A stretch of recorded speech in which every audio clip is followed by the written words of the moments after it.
Okay, I think we are on. Yep. Right. All right, if everybody's ready, let's start the Public Works and Transportation Committee meeting of March 22nd. The first item is the minutes from the February 23rd meeting. Do I have a motion to accept those? Second. Thank you very much. The next committee meeting will be April 19th, 2023 at 4 o'clock here in Council Chambers. So the first item on the agenda is the 2023 Active Transportation Initiatives. This is a report dated February 15th from the Director of Transportation, and we have Sonalia Hingorani here to speak to us. Is there anything you'd like to add to the report? Madam Chair, thank you. I have nothing further to add to the report, and staff are available to answer any questions. Excellent, good. Well, it's a great report. There's a lot in there. All right, we have Councillor Lexalou. Would you like to? Thank you, through the chair. Thank you for the report. In respect to page 10, or 3 of the report, it says, complete the detailed designs for off-street multi-use path on number 2 road, Steveston Highway to Williams. Wasn't that supposed to have been finished last year, and aren't we supposed to be going to build it this year? Because we put it on the, we funded it a couple of years ago, I thought.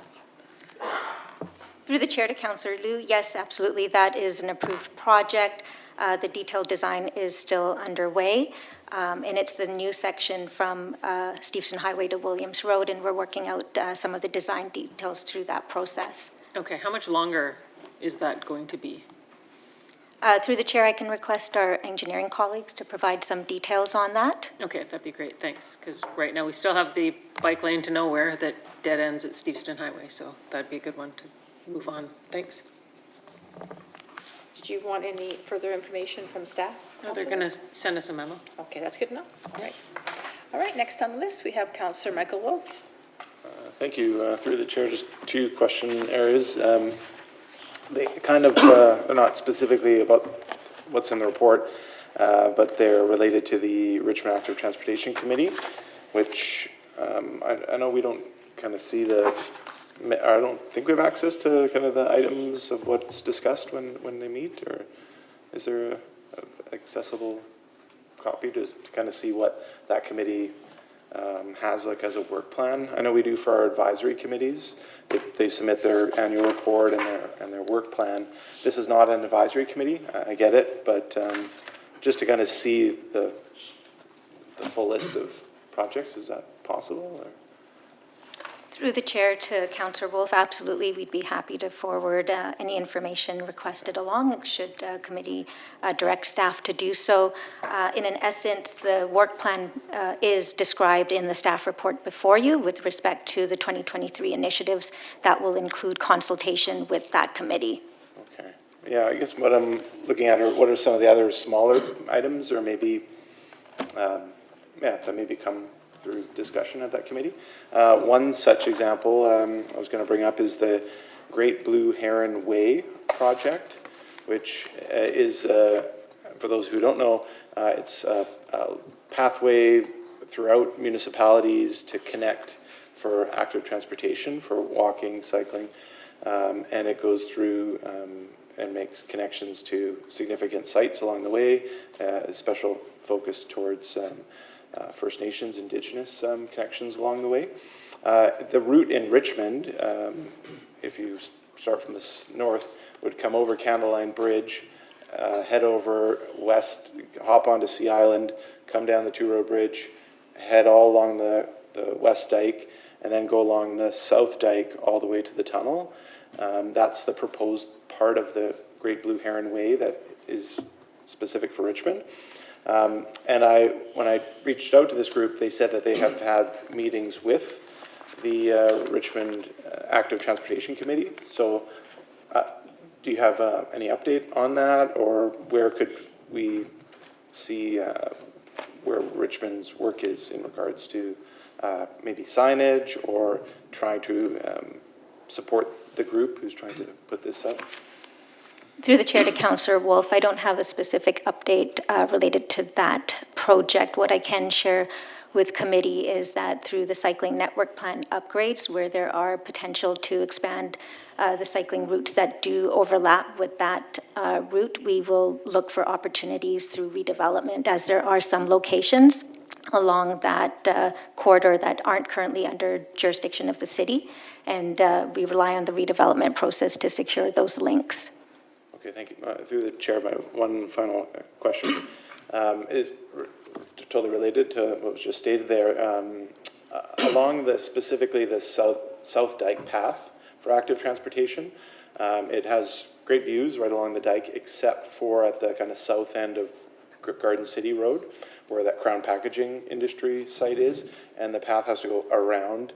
I've heard from a number of people who use that route, find that's like the pinch point, that's the most dangerous part of the cycling component, because it's very narrow, there's very blind corners. So I'm not sure if it would be Parks and Recreation, or probably a bit of both, Public Works, Transportation, to maybe where we can enhance the safety or viewscape or width of some portions of that trail. Is that on the radar? Through the chair to Councillor Wolf, absolutely, we can bring that back to our colleagues in Parks and Recreation to discuss with them. Okay, great, thank you. That's all. All right, thank you very much. Councillor Au, your turn. Yes, okay. Well, I have questions about the e-scooter pilot program. Now, first one is on PWT 12. You mentioned about the safety campaign on e-scooter and e-bike. And I'm happy that you have those kind of visual cards, right, for people to get. And in the paragraph, you mentioned they were distributed on shared pathways, at roadside, community events, etc. My question is, especially for the card on the right-hand side, could that be turned into the label that we stick onto the e-scooter by line, so that when people rent the e-bike, they can see this right in front of them to remind them of the safety tips? Through the chair to Councillor Au, there are similar symbols already on the shared e-scooter service providers' devices and on the in-app, the smartphone app as well. Okay, We can ask them if there's any additional measures that they can take to represent some of these images on their devices. Very good, very good. Yeah, I just want to make sure that people, when they use those devices, right, they can see it right in front of them, so that they're being reminded. My second question is, PWT 10, page, you mentioned about a pilot project survey is coming up in spring. So can you tell us more about, what kind of questions you'll be asking and what information you're seeking? Certainly, through the chair to Councillor Au, that is something that's currently under development in terms of the questionnaire.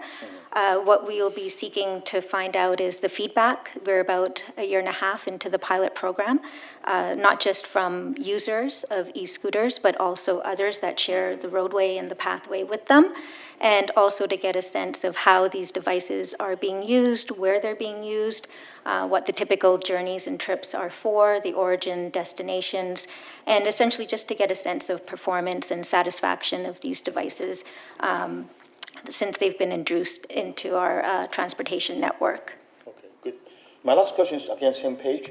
So down the page, you talk about bicycle pedestrian counters. So you mentioned there's 7 being set up and more to come. Again, so what kind of things what kind of information are you collecting? Through the chair to Councillor Au, those counters give us really good insight in terms of the usage, both on a daily basis and seasonally as well. What we can share with committee is that, for example, on the Railway Greenway, an established protected cycling facility, that we're seeing over 1,000 cyclists per day using that corridor.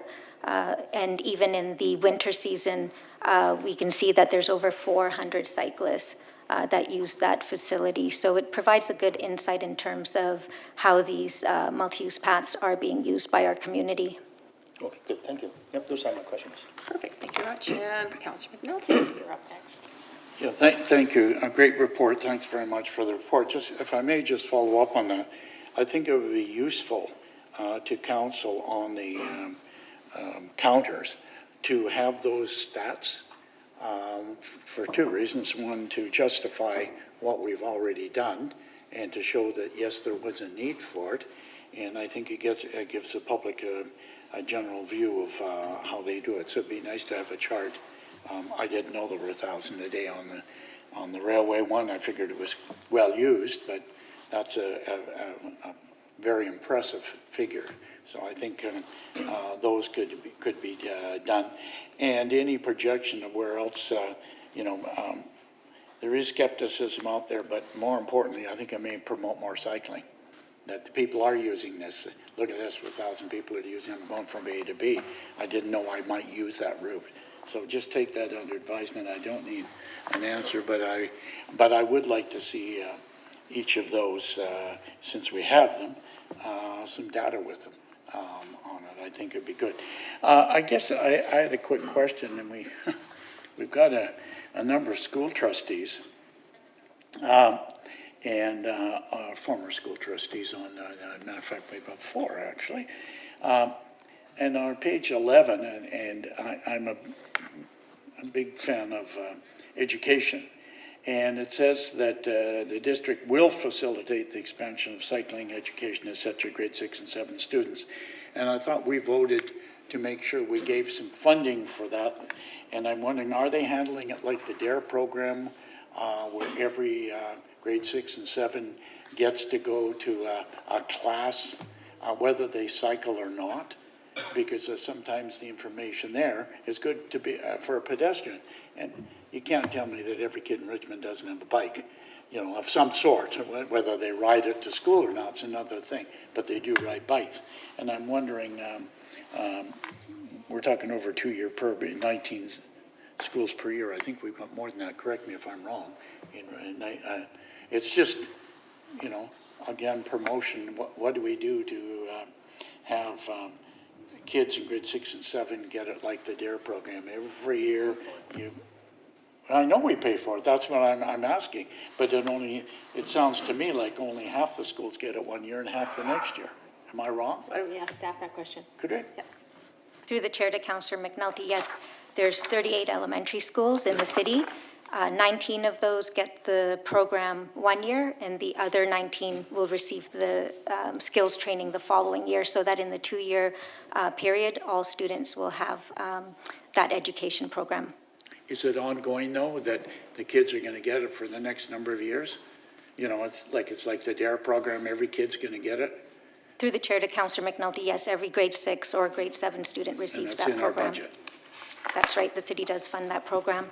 Okay, all right, thank you. Okay, I think it's a great idea. Just let's keep it going. Great questions.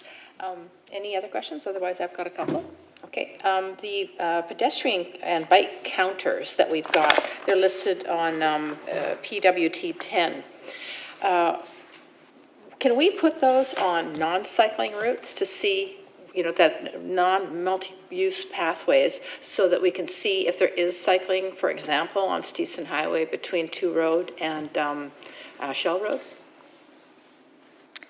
Through the chair, we could look into that, certainly. We also have traffic data that we can collect from our intersections. They don't determine the cycling volumes or e-scooters, but they give a sense of overall traffic. Yeah, if I could add, Madam Chair, that at the end of the day, the cycling counters, they really only work on the bike routes where that's what you have. So what we are trying to do with our camera program is use AI and use that to try and count pedestrians, cyclists, scooters, everything at intersections. We're not there yet. We're still in a trial phase and we're trying to get there. But, hopefully in the next couple of years, we'll be able to have a much more complete data set based on is it 120 intersections that we have cameras at now? We can go from there. So we have to wait a couple of years, whereas we're making the decision on these multi-use pathways now. Through the chair, or Madam Chair, the technology of the day is what we have.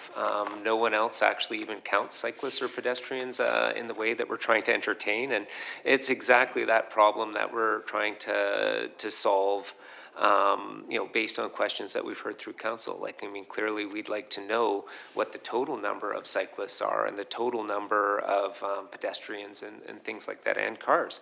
But at the end of the day, we have to rely on some third-party information, like Strava provides some information to us, but not everyone uses Strava. And the other thing is that, what we're hoping to show through this is that when we do build these protected facilities like the Railway Greenway, that people do use them. And I think that these counters are a good way to do that. Unfortunately, like if we put a counter on Steveston Highway right now, even if we could right now do that with our cameras, it's not a great place to bike, and it's really hard to say, with a current information count, how many people would use it if we built a facility that was suitable. And what I would say to that is where we have built them, like the Railway Greenway, it is successful, and we do have 1,000 people a day using it. Yeah, and again, the railway is a success story, being separated from Railway Road. There's a big barrier or space between the two, so I can certainly see that. So this camera thing, am I supposed to do something? It's not on me. Okay. Okay, so then I had a question about, also on PWT 10, it says commence construction phases 1 and 2 of the Steveston Highway multi-use pathway Shell Road to number 2 Road. Was there not supposed to be a public consultation on that? Through the chair to Councillor Day, staff actually have a referral regarding that project that we anticipate bringing forward a report back for consideration next month. Next month, so could we then? Or May, sorry. Sorry, go ahead, I interrupted. I meant May. In May, okay. So if that's the case, then would we not want to not commence construction until we do the public consultation that's due in May? Through the chair to, Madam Chair, rather, absolutely, staff will wait to commence construction until we Okay, good. Which is receive the way I direction read from that. council. I think we missed a step, so thank you very much. And then I wanted to ask, first of all, I think it's great on PW 11, we talk about Sunday, June 11th, there's going to be a bike tour. I think that is a fantastic idea to show people, as the report states, all the amazing work that has been done on the pathways. And then on PW 12, I'm looking at these signs, and it's got the number 15 with scooters and bikes. Does that say, I can't see it because it's so tiny on the report, does that mean 15 kilometers per hour? Madam Chair, yes, that's the maximum speed for those devices. Excellent. Yeah, I think those are a fantastic idea, because I've heard from so many people, whether it's a mom with a stroller or a senior with a walker, that these bikes go flying by, and to be able to point to those signs and saying, hey, you're going to get a ticket, that will help make sure that people understand the limitations, so it's safe for everybody. All right, well, I see no other further questions, so the motion is to receive this for information. Do I have a mover and a seconder? Perfect. All those in favor? All right, that's passed. Thank you very much. Item number 2 is from Engineering and Public Works. It's sanitary sewer repairs from block 100 to 1000 of Lancaster Crescent over in wonderful Burkeville. Did you want to add anything to the report? Thank you, Madam Chair. I have nothing to add, and I'm available to answer any questions. Okay, perfect. Any questions from the committee? Councillor Liu? Thank you, through the chair. Thank you for this. Do we know why it failed? Through the chair to Councillor Liu. So the preliminary investigation has shown a crack in the pipe, which then water started infiltrating and causing a bit of settlement around this manhole. The exact cause of the crack is unknown at this point, but once we excavate, we'll have a better idea of what actually caused it. Okay, thanks. All right, and I had a question as well. I understand this was built in 1940, so I guess that's pretty good longevity for that pipe. It's going to cost $1 million to replace it, according to the report, and that's for 28 homes. I'm sure to a lot of people that it would be quite the sticker shock. Are we examining other areas of the pipes during this process to make sure there aren't other things that should be fixed while we're already there? Yes, Madam Chair. Through our Burkeville improvement programs, which is largely focused on drainage, we're also upgrading both water main and sanitary sewer through the program. So as we move through that program, we're assessing other sewers and making sure that we're upgrading as we go. Okay, so this was just outside of that scope then? It's actually in a future phase, so we hadn't got there yet. Yeah, well, from 1940, that's pretty amazing it lasted this long. All right, if there are no other questions, then so moved, seconded. Perfect. Managers' reports.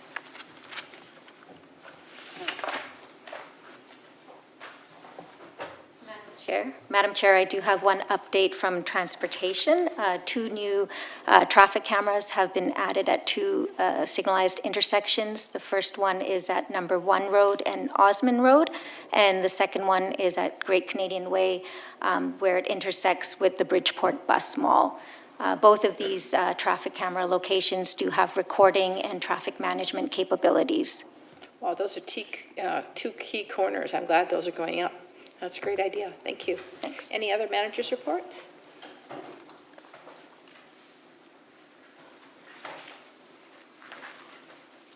Madam Chair, I have one update from Environmental Programs regarding the City of Burnaby's proposed Grow organic composting facility. So on Monday, March 20th, Burnaby Mayor Hurley called a special council meeting to reconsider the decision to proceed with the alternative approval process and removal of park dedication for a portion of the 4800 Riverbend Drive to build the Grow facility. So at this meeting, all council noted that they received comments from Burnaby residents expressing concerns regarding this project and the removal of parkland from the Fraser Foreshore Park. Burnaby Council was unanimous in opposition and have directed staff to notify the public of the cancellation accordingly. Burnaby Council further noted that the project remains important and they will continue to look at alternative locations. Richmond staff will continue to follow this project as it evolves. All right, are there any questions from council on this? I have a question. We know that there's a composting facility in Delta. Is that location able to handle the volume from Burnaby, Vancouver, Richmond, as it does now? Madam Chair, as far as I know, it does have capacity. Metro Vancouver did say that they do welcome capacity for organics composting in the region. So Burnaby will continue looking at this project moving forward. See, I find that a little curious. If they can handle the volume, then why did they need it in the first place in Burnaby? Madam Chair, my understanding through their reports, there was some financial considerations that were included in this. Trying to save money. Okay. All right. Any other questions from staff about this? Okay. Any other manager reports? Okay. Do we have any questions? I think Councillor Wolf has a couple questions of the managers. I was just, maybe, might have 2.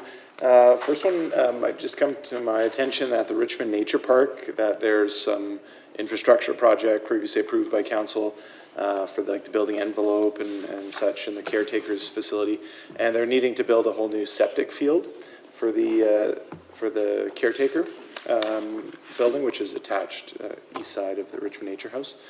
Anyway, I bring that up because I believe it was at this committee that our staff were going to work with the Ministry of Transportation staff to deal with the flooded corner that is Westminster Highway and Number 5 Road. That's the northwest corner. So I'm just curious what talks, where they've been going. As far as I've been around, there's never been such pooling and flooding, and the water just doesn't have anywhere to go. It's killed an immense number of trees and modified the habitat as it's gone aquatic in that corner. And I just looked at the map for this new septic field, and that's actually planned to go right in this flooded area. So I'm not sure if staff are able to comment on that.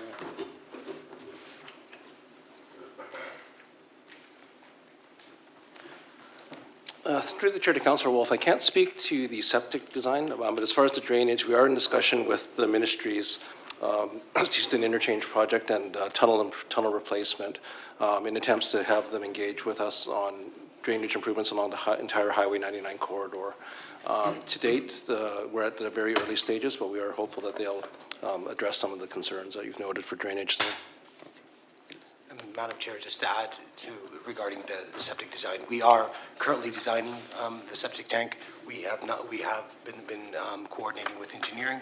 We will hopefully address this and working with engineering. Great, that's all then. Thank you so much. So basically, we're waiting for the Ministry of Transportation to come up with their solution to the flooding? Is that what you're saying? Madam Chair, the whole system is interconnected. Everything ends up at the Richmond pump stations at the end of the day.